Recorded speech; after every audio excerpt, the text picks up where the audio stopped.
Boa noite. Boa noite. Gilmar Mendes responde a Suplicy e sugere uma vaquinha para pagar o rombo do mensalão petista. Na Cracolândia, Haddad anuncia ampliação de programa Braços Abertos. E nossa equipe flagra muitos dependentes químicos usando drogas na região. Agricultores paulistas já calculam os prejuízos causados pela falta de chuva. Suspeitos de lançar rojão que matou o cinegrafista são indiciados por homicídio doloso. Cartilha orienta funcionários da saúde sobre diagnóstico precoce do câncer infantil. E na série A Cara de São Paulo, um fotógrafo que sai às ruas com roupas antigas e uma máquina do século XIX.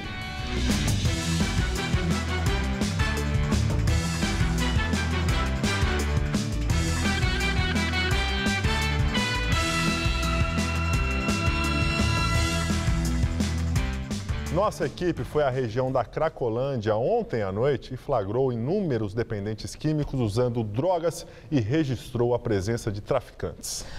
Hoje o prefeito Fernando Haddad fez um balanço do programa Braços Abertos e anunciou uma ampliação do programa, inclusive durante a noite. 11 horas da noite, a rua Elvésia, na região da Luz, no centro de São Paulo, vai ficando movimentada. Uma cena que chama a atenção de quem passa pelo local. Em poucos minutos, os grupos se formam e os flagrantes do uso de crack se tornam comuns. São centenas de pessoas.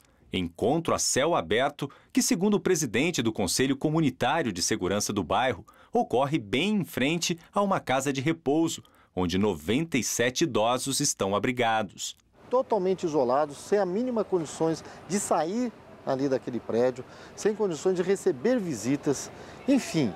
Eles estão ali numa condição subhumana. É uma situação de total insegurança que a gente vive ali em alguns momentos. Não são todos, mas alguns momentos na madrugada realmente é assustador. Pela manhã, na mesma região, uma imagem um pouco diferente.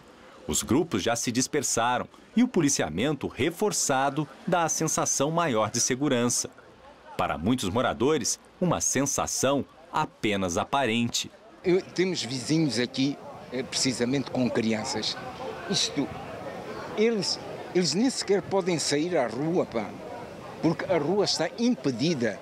Hoje o prefeito Fernando Haddad fez um balanço do programa de Braços Abertos, que completa um mês. Haddad considerou satisfatória esta primeira etapa dos trabalhos realizados aqui na região da Cracolândia e anunciou a ampliação do programa.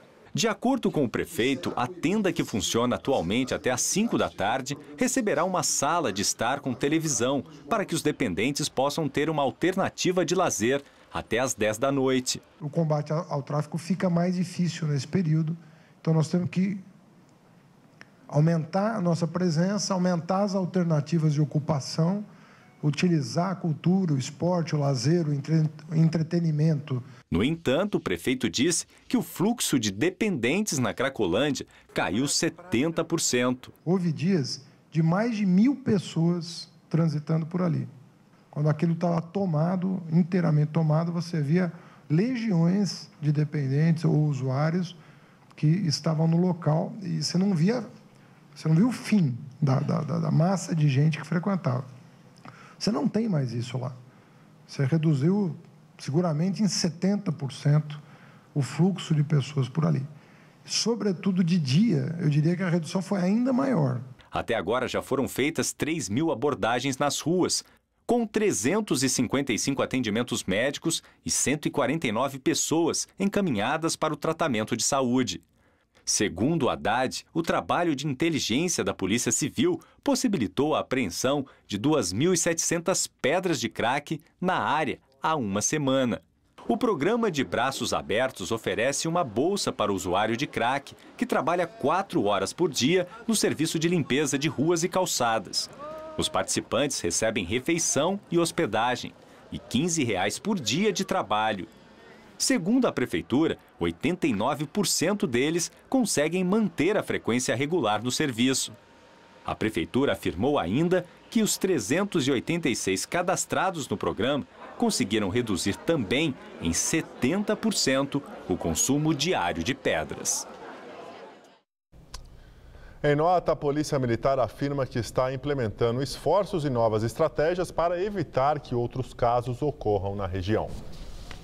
2 suspeitos de lançar rojão são indiciados por morte de cinegrafista Santiago Andrade, no Rio de Janeiro. O delegado que investiga o caso, Maurício Luciano, concluiu a investigação e entregou o inquérito ao Ministério Público. O delegado indiciou o estudante Fábio Raposo e o auxiliar de serviços gerais Caio Silva de Souza, ambos de 22 anos, pelos crimes de explosão e homicídio com dolo eventual, quando se assume o risco de matar. O delegado pediu ainda para que as prisões dos dois sejam convertidas de temporárias por 30 dias para preventivas sem prazo determinado. O advogado Jonas Tadeu Nunes, que defende Fábio e Caio, disse que vai pedir a anulação do inquérito. Problemas no metrô. Cabo rompido ontem ainda prejudica a circulação de trens na linha 5 Lilás. A repórter Carla Rodeiro acompanha a situação e tem mais informações. Carla? Gabriel, entre as estações Campo Limpo e Giovanni Gronchi, a circulação de trens acontece por via única. Por isso, o sistema Paese está operando. Cerca de 30 ônibus transportam passageiros entre Capão Redondo e Santo Amaro. O problema na linha Lilás começou ontem, no fim da tarde, depois que um cabo de energia elétrica se rompeu. Os técnicos ainda estão trabalhando e a previsão do metrô é que o conserto fique pronto só amanhã, quando a circulação na linha Lilás voltaria ao normal. Bem, por causa da chuva, que desde o fim da tarde todas as linhas do metrô estão operando com velocidade reduzida. E hoje a polícia identificou um suspeito de ter participado de atos de vandalismo na estação Sé há 10 dias. Ele foi interrogado, foi ouvido, mas negou as acusações. A polícia vai agora comparar o depoimento dele com as imagens gravadas pelas câmeras da estação. Gabriel. Muito obrigado, Carla. Ele costuma sair pelas ruas da metrópole com uma câmera fotográfica do século XIX e ainda usa um figurino pra lá de antigo. E faz tempo que o paulistano Vanderlei Guedes deixou de lado os equipamentos digitais para, segundo ele, observar melhor e fotografar a cidade que ama. Por tudo isso, ele é um personagem que é a cara de São Paulo. Centro de São Paulo, Praça do Patriarca, que tem esse nome por causa de José Bonifácio de Andrada e Silva, patriarca da independência do Brasil. Este é apenas um dos lugares que o nosso personagem de hoje, que você vai conhecer, já fotografou pelo mundo.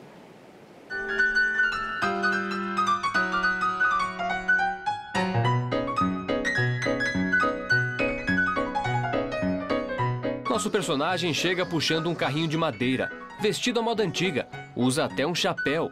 Ele avalia qual o melhor cenário, abre a caixa de madeira e tira a câmera, um modelo de 1860, que pesa 13 quilos em média. E me lembra muito o meu tempo, né? Lembra aquelas fotos antigas. Hoje você pode tirar uma foto, lá na frente você pode mostrar para os netinhos. As fotos em preto e branco explicam o motivo de toda essa caracterização. Este é um tipo criado pelo fotógrafo Vanderlei Guedes, que durante 20 anos trabalhou como fotojornalista e rodou o mundo atrás de boas imagens para diversas publicações. O olhar atento em São Paulo o ajudou a deixar a carreira na grande imprensa para criar seu personagem. Eu gosto muito do patrimônio histórico, eu gosto muito da arquitetura, sempre gostei muito. Então eu resolvi incorporar essa fotografia tradicional a esse projeto sobre São Paulo, visto desse ponto de vista, e aí comecei a montar o personagem, né?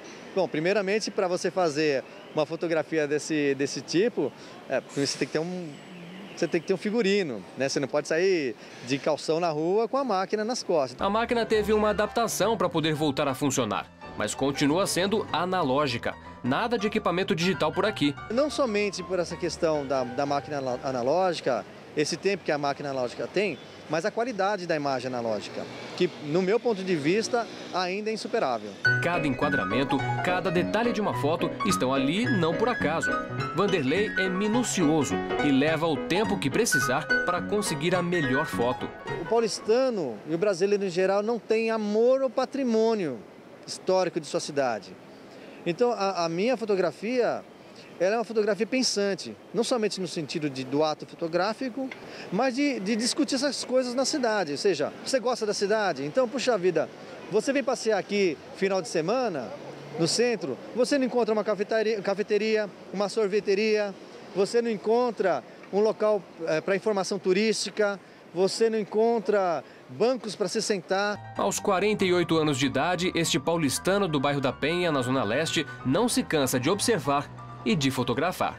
O que eu faço é parar para olhar. E a cidade de São Paulo é muito bonita. Os paulistanos, aqueles que gostam da cidade, devem parar, fazer um passeio, fazer grupos e andar no centro da cidade de São Paulo, que eles vão descobrir coisas maravilhosas da nossa arquitetura, que está aqui, ó. É um convite para todo mundo interagir com a fotografia, e a fotografia é um meio para fazer com que as pessoas olhem para a sua cidade.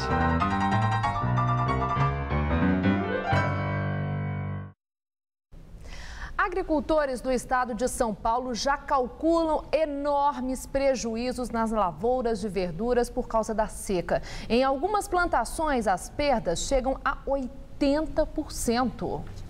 A muda de espinafre foi plantada há 15 dias, mas não vingou. Apodreceu antes de crescer. O pé de alface também estragou na terra seca. O produtor tira do chão e nos mostra o seu prejuízo. Tudo que planta tem que molhar. E como não molha, não dá para colher. As plantas estão assim porque não chove constantemente aqui há pelo menos 3 meses e faltou água para irrigação. 80% da produção do espinafre estragou. O sítio, que no auge produz 1 milhão de pés de alface por mês, está conseguindo retirar da terra de 200 a 300 mil pés.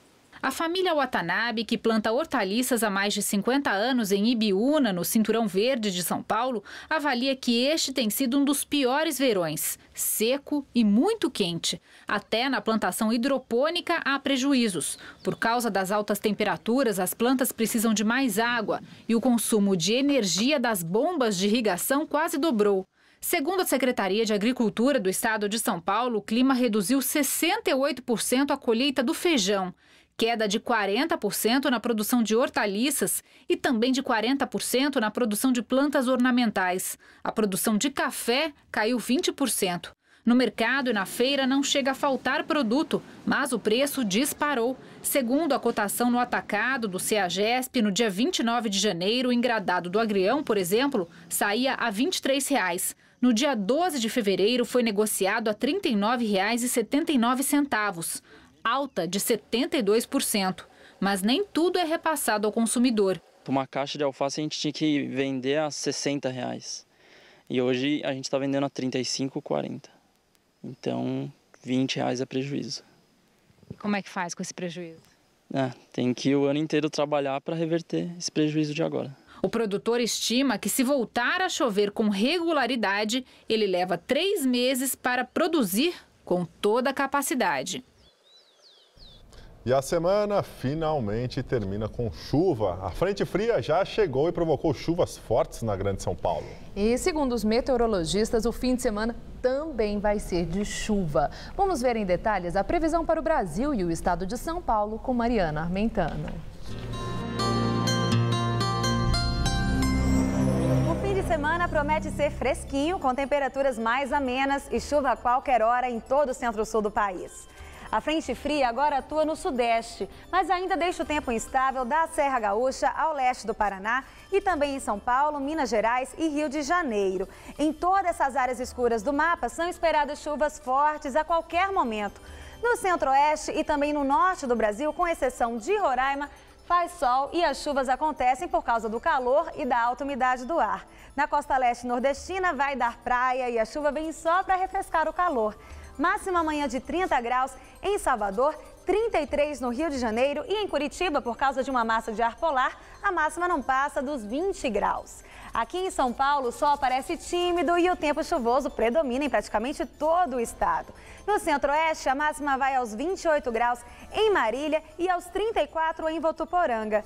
No litoral, o calor diminui bastante e a máxima não passa dos 27 graus. Na Grande São Paulo, as temperaturas também ficam amenas e há risco de temporais.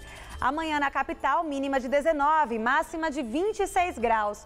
No domingo, a chuva mantém o dia fresquinho, máxima de 25. E na segunda-feira, as temperaturas ficam em torno dos 26 graus. Eu volto daqui a pouco no Jornal da Gazeta, edição das 10. Até lá! Em Salto, na região de Itu, a Prefeitura decretou situação de emergência e vai iniciar, na próxima segunda-feira, um sistema de racionamento de água na cidade. O racionamento será feito sempre das 8 da manhã às 2 da tarde e a cada dia em um bairro diferente. Os principais reservatórios estão com 70% da capacidade, mas o Ribeirão Buru, principal fonte de água do município, está com apenas 20% do volume normal. Mais de 200 armas de fogo que estavam em uma sala do Fórum da Barra Funda, em São Paulo, desapareceram. O caso só veio à tona agora, mas o sumiço já estava sendo investigado desde 2012. As 215 armas relacionadas a crimes estavam numa sala do fórum monitorada por câmeras. Segundo o juiz corregedor, para entrar só acompanhado de funcionários ou policiais militares. Não se sabe se as armas foram levadas aos poucos ou todas de uma vez e nem sequer o período de tempo que isso aconteceu. O caso, que só veio à tona agora, se arrasta desde 2012, quando o fórum deu falta das armas. A Corregedoria do Judiciário chegou a interrogar funcionários que têm acesso à sala das armas, mas a apuração não avançou e foi arquivada. A polícia assumiu a investigação, mas até agora ninguém foi responsabilizado. O Fórum da Barra Funda é o maior da América Latina e na entrada todos têm de passar por um detector de metais, mas na saída não há controle. Furtos, como o que aconteceu em São Paulo, têm sido frequentes pelo país afora. Segundo estimativa da CPI do tráfico de armas, de 2004 a 2011, mais de 3.000 armas sumiram de fóruns brasileiros. O Estatuto do Desarmamento, desde 2003, determina que as armas em poder da Justiça sejam destruídas rapidamente. Devem ser encaminhadas ao Exército em até 48 horas depois da perícia. Mas os juízes não cumprem a regra.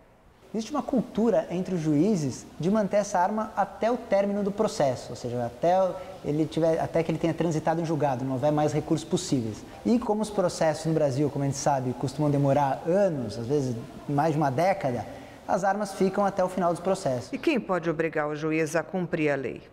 Então, o órgão responsável pelo controle externo do Judiciário, que é o Conselho Nacional de Justiça, o CNJ. Que, por sinal, já tem uma resolução nesse sentido, né, de obrigar os juízes a dar uma destinação rápida às armas. E quando não fizer, que justifique o porquê da manutenção dessas armas. Ocorre que nem essa resolução é cumprida pelos juízes. Então, o CNJ, a própria Corregedoria do CNJ, deveria fazer uma fiscalização em todos os tribunais do país para garantir o cumprimento dessa resolução. Morre em São Paulo o ex-secretário urbanista e arquiteto Jorge Wilhelm. Ele tinha 85 anos. O arquiteto e urbanista Jorge Wilhelm estava internado no Hospital Albert Einstein desde dezembro de 2013 após sofrer um acidente de carro. Ele faleceu nesta madrugada. Wilhelm foi responsável pela reurbanização do Vale do Anhangabaú. Como político, foi secretário de Economia e Planejamento do Estado de São Paulo na década de 70 e 2 vezes secretário de Planejamento da capital nas gestões de Mário Covas e Marta Suplicy. Amanhã é Dia Internacional do Combate ao Câncer Infantil. A data foi criada para chamar a atenção sobre a importância do diagnóstico precoce. A doença mata anualmente 90 mil crianças em todo o mundo. Quem vê Luana brincando não imagina o susto que a família passou quando a pequena de 3 anos recebeu o diagnóstico de tumor no cérebro. Família toda sem chão, porque você não está acostumado com aquilo. É diferente você ouvir falar que aconteceu na casa do vizinho, quando é dentro da sua casa. O tratamento de Luana foi realizado neste centro infantil em Campinas, um dos poucos especializado em oncologia infantil. Cibele é de Águas de Lindóia e enfrentou 1 ano de tratamento com a filha. Ela fez 6 blocos de quimioterapia e depois são 30 sessões de radioterapia. Em todos esses procedimentos, graças a Deus, foi tudo muito bem. Ela não teve nenhuma intercorrência séria, que eles chamam, né? E agora ela está ótima. 80% dos atendimentos aqui são voltados para o Sistema Único de Saúde. Os outros 20% são para atendimentos particulares ou convênios. Para ajudar as crianças a passarem por esse momento tão difícil da vida, aqui tem até brinquedoteca e escorregador. As brincadeiras ajudam a passar o tempo. Enquanto isso, os momentos livres servem para as famílias se conhecerem melhor.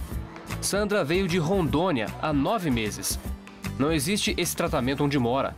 A única maneira de salvar a filha, que também estava com tumor no cérebro, foi se mudar para Campinas. Maria Vitória lembra como estava antes do diagnóstico. Dor de cabeça e vômito. Um sorriso mostra como ela está agora. Você sente alguma coisa ou não? Nada. Resultados como estes poderiam ser mais comuns.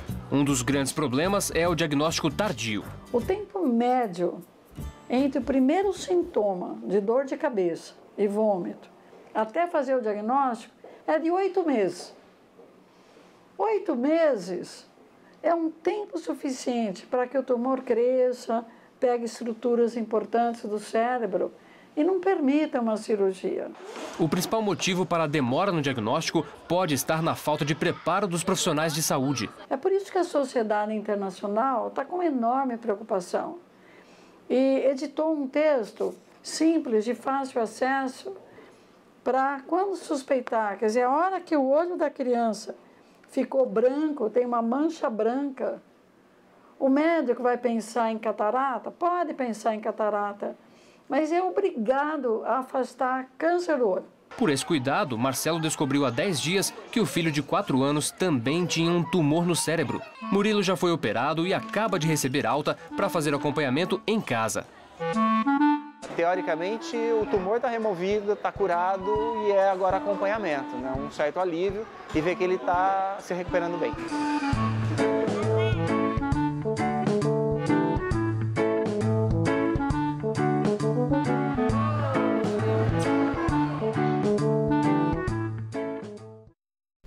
Site criado por José Dirceu para pagamento de multas já arrecadou quase R$226 mil. O portal foi lançado na quarta-feira. No processo do mensalão petista, José Dirceu foi condenado a pagar uma multa de R$971 mil.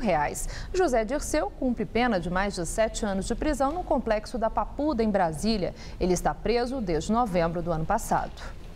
E o ministro do STF, Gilmar Mendes, afirma em carta endereçada ao senador Eduardo Suplicy, do PT, que a arrecadação de dinheiro por condenados no mensalão petista para pagamento de multas do processo sabota e ridiculariza o cumprimento da pena. No texto, o ministro afirma que não lhe parece impertinente fazer questionamentos a respeito das movimentações financeiras de condenados por lavagem de dinheiro, formação de quadrilha, peculato e corrupção. No texto, Mendes chega a sugerir que Suplicy faça uma espécie de vaquinha para devolver aos cofres públicos o dinheiro desviado pelo esquema de corrupção petista. Esta não é a primeira crítica de Gilmar Mendes ao caso. No começo do mês, ele chegou a dizer que as quantias arrecadadas poderiam ser provenientes de lavagem de dinheiro. José Genuíno e Delúbio Soares conseguiram pagar as multas que foram condenados arrecadando dinheiro por meio de sites. O PT afirma que as doações estão dentro da legalidade.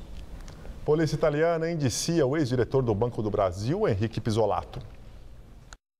Condenado no julgamento do mensalão petista, Pisolato foi preso na Itália na semana passada e foi indiciado pela polícia do país por falso testemunho e falsidade ideológica. No momento da prisão, ele estava com documentos falsos, entre eles um passaporte em nome de seu falecido irmão, Celso. A Procuradoria-Geral da República enviou representantes à Itália para tratar do caso. Os documentos do processo de extradição estão em fase de tradução na Procuradoria-Geral e serão enviados ao Ministério da Justiça para que a pasta faça o requerimento formal da extradição. O prazo termina na segunda quinzena de março. Na semana passada, a Justiça italiana negou o pedido de liberdade condicional de Pisolato. O índice de atividade econômica, o chamado IBC-BR, cresceu 2,5% em 2013. O índice, considerado uma prévia do PIB, é uma das ferramentas utilizadas pelo Banco Central para definir a taxa básica de juros. Apesar de a economia brasileira ter registrado crescimento em todo o ano passado, os números indicam que no final do ano ela pode ter entrado em recessão. O fenômeno que se caracteriza por 2 retrações trimestrais consecutivas do PIB. O PIB oficial do ano passado será conhecido no dia 27 de fevereiro. Tempestade de neve nos Estados Unidos deixa 17 mortos na costa leste. A maioria das vítimas fatais se envolveu em acidentes de trânsito. 60 centímetros de neve se acumularam e ruas e estradas tiveram que ser fechadas. O Serviço Nacional de Meteorologia americano afirmou que a tempestade vai continuar subindo até a fronteira com o Canadá. Na Inglaterra, casas continuam embaixo d'água por causa das fortes chuvas que atingem o país desde janeiro. Hoje, os príncipes William e Harry se juntaram aos soldados britânicos para auxiliar as vítimas dos alagamentos. A previsão é de que as tempestades continuem nos próximos dias. Vulcão entra em erupção na província de Java, na Indonésia. Alguns habitantes deixaram a região e outros tentaram retirar as cinzas dos telhados e das ruas. Aeroportos e escolas foram fechados por causa da poluição do ar. Helicópteros jogaram água para tentar baixar a densa poeira causada pelas cinzas do vulcão. Aumento do volume de água do rio Maniquí alaga a cidade de San Borja, na Bolívia. 42 pessoas morreram e 54 mil famílias foram afetadas. As vítimas foram abrigadas em escolas da região e a expectativa é de que o nível da água não diminua pelos próximos 10 dias. Um ano após matar a namorada, o atleta Oscar Pistorius fala sobre o caso. Em uma carta divulgada em seu site oficial, Pistorius diz: "Palavras não podem descrever meus sentimentos sobre o acidente devastador que causou uma mágoa tão grande para todos que amavam e continuam amando Riva. A dor e a tristeza, especialmente de seus pais, familiares e amigos, me consomem. Carregarei para o resto da minha vida essa perda e o trauma daquele dia." Em fevereiro do ano passado, o atleta admitiu ter disparado contra sua então namorada, Riva Steenkamp. Ele afirma que a confundiu com um ladrão. Porém, a acusação afirma que o casal brigou e que o crime foi premeditado. Oscar Pistorius responde ao processo em liberdade. O julgamento está marcado para ocorrer entre os dias 3 e 20 de março.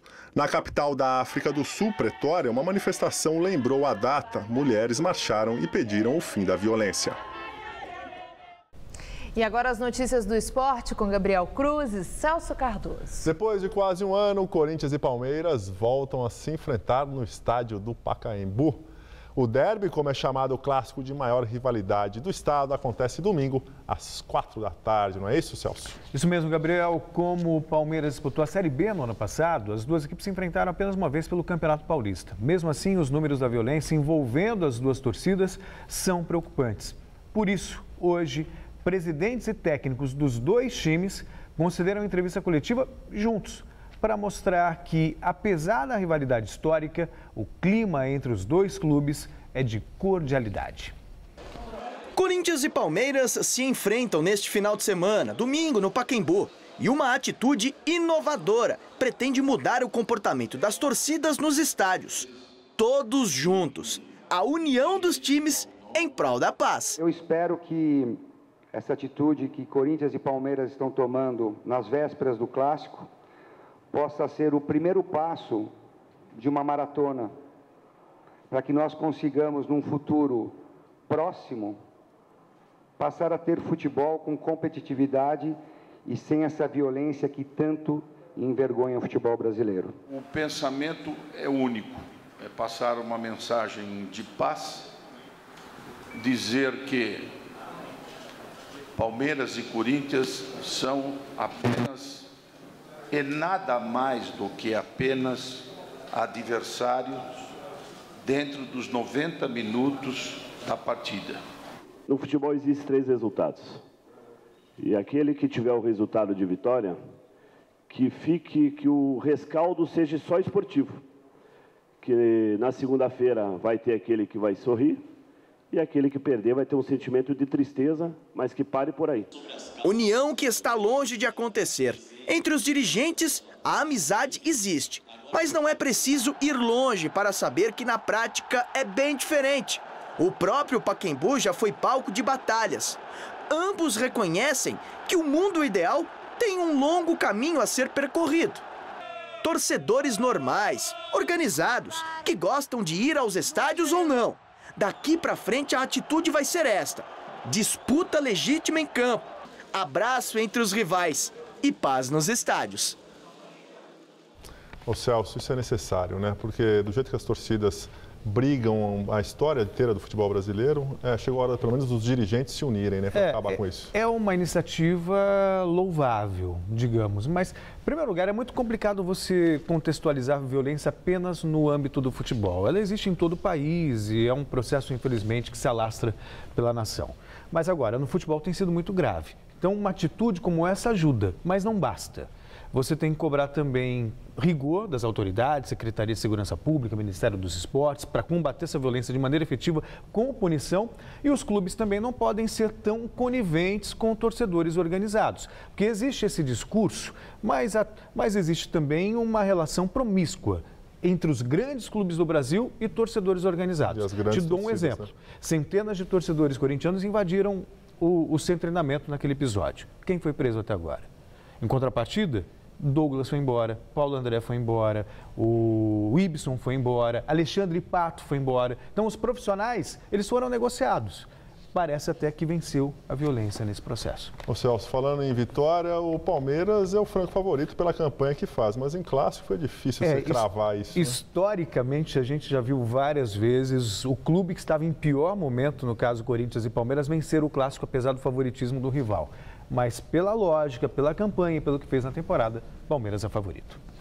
E além de Corinthians e Palmeiras, o Campeonato Paulista reserva outro clássico no final de semana. São Paulo e Portuguesa. A Luz, apesar das campanhas ruins nos últimos anos, ainda é considerada grande. Por isso, o status de clássico permanece. Veja quais são os jogos dessa rodada do Paulistão. Amanhã, às 16h, o Audax Osasco enfrenta o Rio Claro. Às 19h30, o Atlético Sorocaba recebe a Ponte Preta. Mesmo horário de Comercial de Ribeirão Preto e São Bernardo. Às 9h, o São Paulo tem compromisso com a Portuguesa. No domingo, às 16h, tem o clássico entre Corinthians e Palmeiras. Às 18h30, o Ituano joga contra o Bragantino. O Santos vai ao interior paulista enfrentar a Penapolense. E, fechando a rodada, o Linense tem pela frente o Paulista de Jundiaí. Libertadores da América, o Grêmio estreou muito bem no torneio continental. No chamado Grupo da Morte, o time gaúcho venceu o Nacional em Montevidéu. Vitória importante e incontestável. Jogando fora de casa, o Grêmio venceu o Nacional do Uruguai por 1-0, o gol de Riveiros aos 23 do segundo tempo e levou para o Rio Grande do Sul um excelente resultado. A equipe gaúcha volta a campo pela Libertadores dia 25 deste mês em Porto Alegre contra o outro nacional, o de Medellín. Já o Atlético Paranaense também venceu em sua estreia na fase de grupos. O Atlético venceu o Strongest da Bolívia por 1-0 em Curitiba. Adriano entrou no final da partida, alegrou a torcida, mas o jogo já estava definido. O Furacão precisou de apenas 22 minutos de jogo para garantir os 3 pontos na estreia da Libertadores. Paulinho Dias fez o único gol da partida e assegurou o ótimo início de competição para o Atlético. O próximo desafio da equipe rubro-negra é contra o Vélez, dia 25 deste mês na Argentina. Ô Celso, tem gente que fala em Adriano na Copa. É exagero? Não, eu já acho exagero. O Adriano voltou agora, foi uma boa volta, jogou 5, 6 minutos, foi muito aplaudido pela torcida. Quer dizer, então, se o problema é motivação, o Adriano está encontrando uma torcida apaixonada, dando apoio para ele, um clube que abriu as portas e ele, num primeiro momento, está fazendo a parte dele. Deu para observar que ele estava mais fininho, mais magrinho. Como é um jogador de 31 anos, eu acho que ele tem ainda um futuro de 4 anos bem jogados, se ele mantiver o espírito de profissional. Já começou bem o Adriano, agora a Copa do Mundo tem outros jogadores na frente. Você tem Leandro Damião, você tem o Fred, que é o preferido do Filipão, mas... tem o Jô, o Adriano, para essa Copa eu não vejo a menor chance. Porque o Filipão, ele tem essa história de ser leal àquilo que ajudou, né, nesse processo de recuperação e resgate. Não, eu falei por causa da contusão do Fred, né? Sim, mas eu acho que ainda na frente do Adriano você tem, repito, até o Luiz Fabiano está na frente do Adriano hoje. No início da madrugada de hoje, o Cruzeiro chegou a Belo Horizonte depois da derrota para o Real Garcilaso pela Libertadores da América. Mesmo com o resultado negativo no Peru, o time foi muito bem recebido pela torcida que reiterou apoio ao meio-campista Tinga, vítima de racismo em Cusco. Na última quarta-feira, o mundo do futebol presenciou novamente lamentáveis cenas de racismo, desta vez protagonizadas pela torcida do Real Garcilaso do Peru contra o Meia Tinga do Cruzeiro durante partida realizada em Huancayo pela Copa Libertadores da América. Como resposta à agressão, a torcida cruzeirense organizou uma recepção especial para o jogador esta madrugada no aeroporto de Confins, em Belo Horizonte.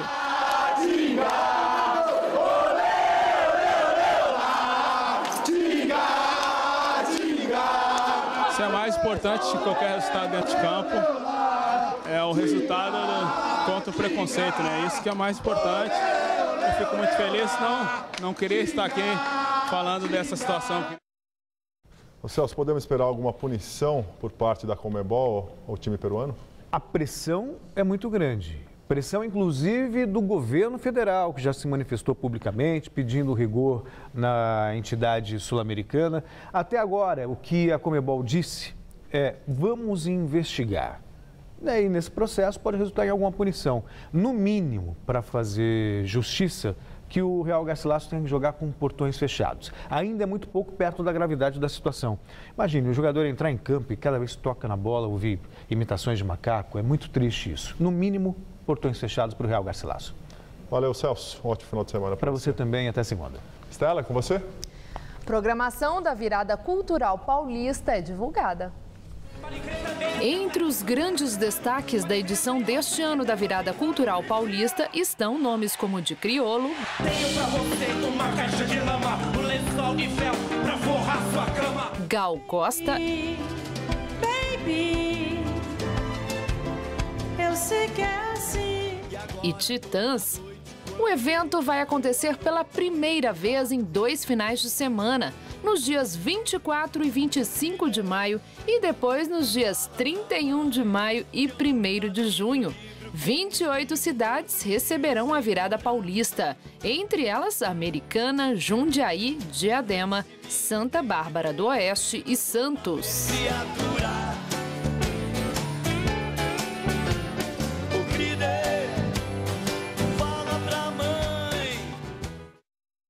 PSDB protocola junto à Procuradoria-Geral da República uma representação que pede a investigação de denúncia de que funcionários da Petrobras teriam recebido propina da empresa holandesa SBM Offshore, que aluga plataformas flutuantes para companhias petrolíferas. Segundo reportagem do jornal Valor Econômico, um ex-funcionário da companhia holandesa contou ao Ministério Público de seu país que a empresa teria pago 250 milhões de dólares em propina.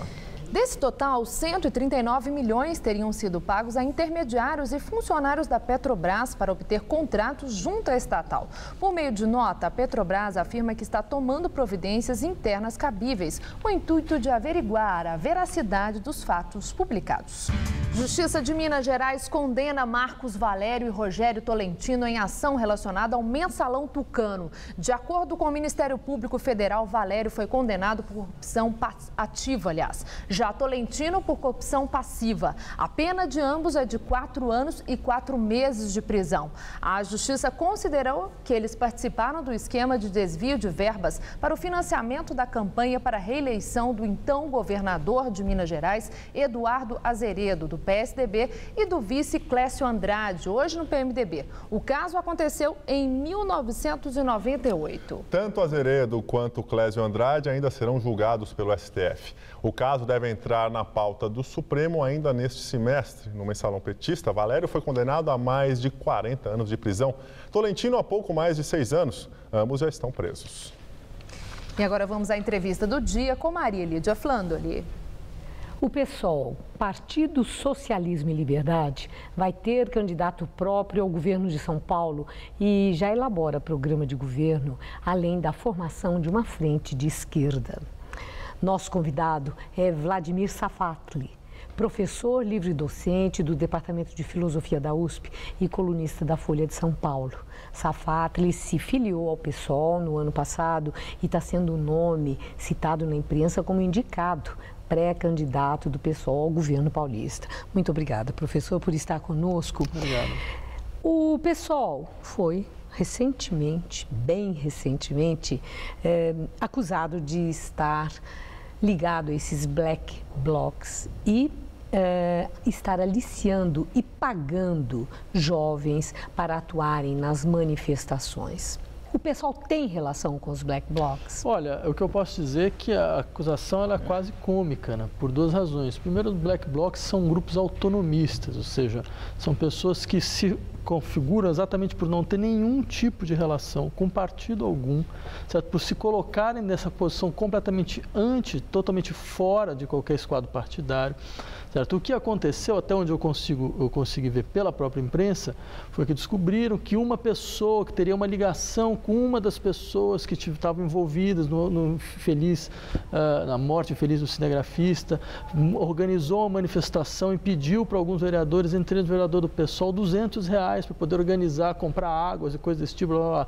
Isso que está te falando de vínculo, né, entre organizações terroristas, como os black blocs e algum partido. Mas no seu entender, o próprio pessoal nega qualquer ligação e participação e aliciamento ou mesmo pagar, né, pessoas para atuarem nas manifestações.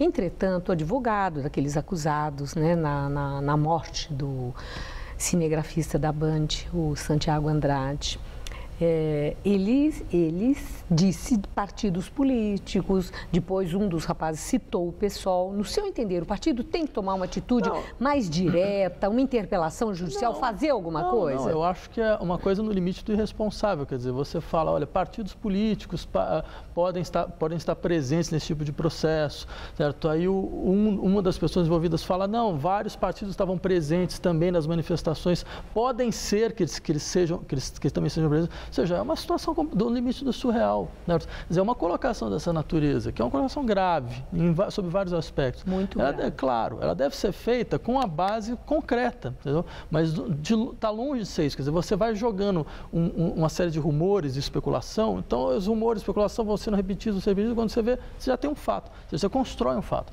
Agora, o que eu queria insistir é o seguinte, há um problema mais grave, certo? O problema mais grave há toda uma tentativa de criminalizar, certo, todas essas manifestações, certo, que de fato elas tiveram momentos de violência e coisas dessa natureza, mas não são momentos gratuitos, ou seja, por que está tendo essa violência? De onde veio?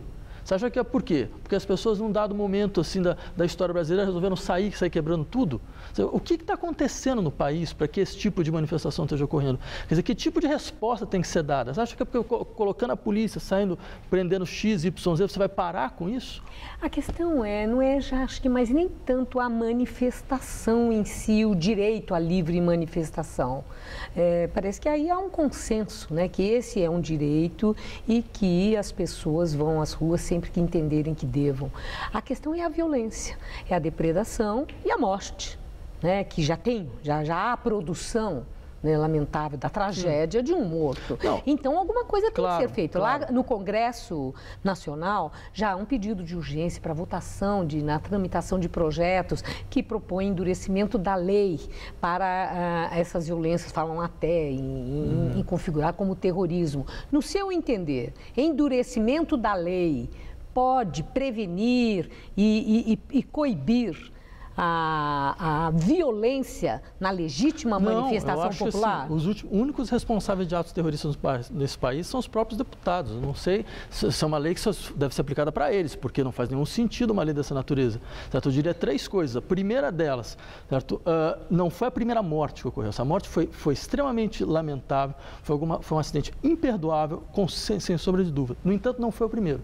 Já tiveram pelo menos 8 mortes foram resultados de intervenções desastradas da polícia. Morte em Belém, morte em Belo Horizonte, morte em Cristalina, certo? No mesmo dia que teve a infeliz morte do cinegrafista, também teve uma outra pessoa que morreu porque saiu correndo, porque a polícia partiu para cima e ele foi atropelado por um ônibus, certo? Então, eu me pergunto, afinal de contas, e essas? Não teve nenhum tipo de indignação, quer dizer, a sociedade não se colocou nenhuma pergunta sobre, afinal de contas, o nível de violência que está ocorrendo, que não vem só dos manifestantes, mas o nível de violência da polícia brasileira, certo? Que vai criando uma espiral de violência que cada vez piora, certo? Isso é uma coisa. Segunda, eu de fato acho que esse tipo de atitude violenta, certo? É um tipo de atitude completamente inadequada, certo? E não tem nenhuma razão, não consegue os seus objetivos. No entanto, eu estaria longe de criminalizar essas pessoas. Certo? Por uma razão muito simples, porque, em última instância, esse tipo de tensão indica uma irritação social profunda da sociedade brasileira. Agora, longe de criminalizar, quando há depredação, né, quando há a agressão física, independente da ação da polícia, a ação da polícia é condenável em todos os exemplos que foram apresentados aí, que também tem que ter um tratamento adequado. Mas eu estou falando de participantes que vão mascarados, mas que partem para essa violência. É necessário um tratamento também especial, exatamente para que as livres manifestações continuem. E as pessoas não deixem de ir por medo do que possa acontecer? A democracia, ela admite, sim, a violência política. Eu posso dar um exemplo muito claro. Por exemplo, na França, que nós todos aceitamos que é uma democracia, um estado mais avançado que a democracia brasileira. Há 3, 4 anos atrás, operários entraram no escritório de um patrão, sequestraram o patrão, falando assim: a gente só sai daqui quando a gente conseguir resolver a nossa negociação. E sequestrado durante uma semana. Uma semana o sujeito ficou preso. Não teve ninguém na polícia que teve a ideia de sair, entrar lá, certo? E de uma certa maneira, sei lá, prender todo mundo. Resgatar. Por quê? Porque aquilo não era uma violência do sentido de uma violência criminosa. Era uma violência política que acontece em várias situações da democracia. Quando você, por exemplo, por exemplo, quando os pacifistas param caminhões que têm lixo radioativo e impedindo eles de circular. Isso é um crime, não é? Você não pode fazer isso, tem uma liberdade de circulação. No entanto, eles fazem. E, no entanto, ninguém tem a ideia de chamar essas pessoas de criminosas. Essas pessoas, a questão fundamental existe uma resposta política que deve ser dada por isso. E essa resposta não está sendo dada. Por quem não dá a resposta? É o governo federal? O governo federal, o governo estadual, o governo municipal, todos esses governos. Quer dizer, não adianta você tentar dar uma resposta criminal por um problema que é político. Dê uma resposta política e não vai existir mais essa violência. Agora, como eu falei na abertura da nossa entrevista, para encerrar, o seu nome está sendo apontado como pré-candidato do PSOL ao governo de São Paulo.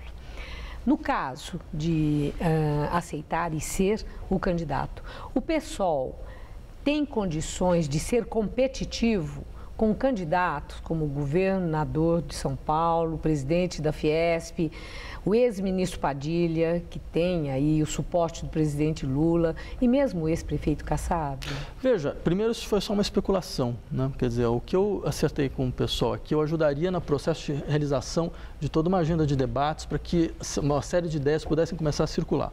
Bem, independente dessa questão, o que eu acho é o seguinte: nós caminhamos por uma situação de uma profunda pobreza do debate político brasileiro. Talvez essa eleição vai ser uma das eleições mais pobres do ponto de vista programático, certo? No sentido de que a sociedade ela pede uma série de ideias mais radicais, ela pede uma série de ideias diferentes e você não tem circulação.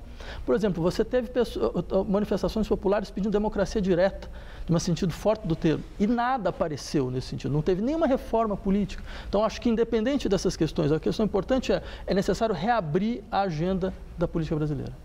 Eu agradeço muito sua entrevista. Eu que agradeço. Uma boa noite, Safato. Obrigado. Gabriel.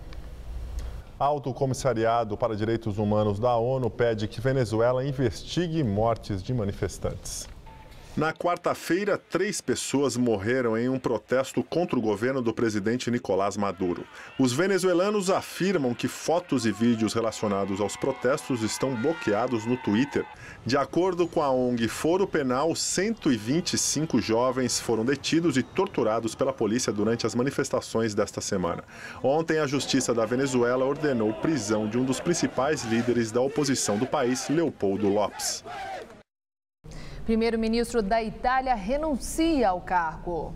Enrico Letta anunciou ontem que deixaria o cargo depois que o Partido Democrático, do qual ele faz parte, realizou uma votação a favor de sua saída. Hoje ele oficializou a decisão.